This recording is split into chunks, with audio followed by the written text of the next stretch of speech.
Every year, the Wisconsin Academy of Rural Medicine works with first responders to train for disasters. Well, that training took place again this morning with law enforcement, emergency medical services, and Central High School students and staff going through an active shooter scenario. And News 19's Crystal Flintrop has the story. And just a word of warning, with fake blood and guns acting out this scary situation, you may find this story a little difficult to watch.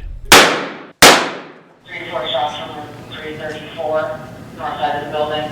An active shooter drill at Central High School. Police, if you can hear us, make yourself known! Helping first responders and school staff identify what needs improvement in the event of a disaster. It's much better to discover, shortcomings or mistakes in a drill than in real life. It's been shown that the more people train for these things, the better they do. With only a select few knowing what is going to happen, it's a chance for these first responders to put their training to the test, responding as if it were a real-life situation. The police will be the first people on the scene because it's a threat, and they need to make sure the area is completely safe before we send in our firefighter response people to help bring out victims, and also our EMTs, because you don't want to have more victims on top of your first ones if you don't know that you've neutralized the threat. Staff and students are placed throughout the school with different injuries, and first responders practicing when and how to help. And even though it was staged, the goal was to make it as real as possible. I was shot in the arm, I had a bone sticking out, blood all over me.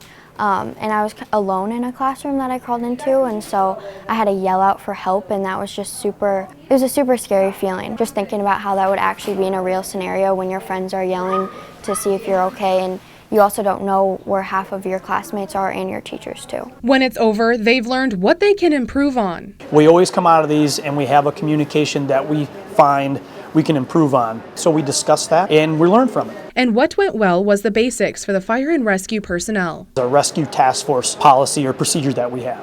Partner with police to go into areas, maybe where there's a shooting or there's a danger, and operate in that environment under the stress inoculation. In La Crosse, I'm Crystal Flintrop, News 19.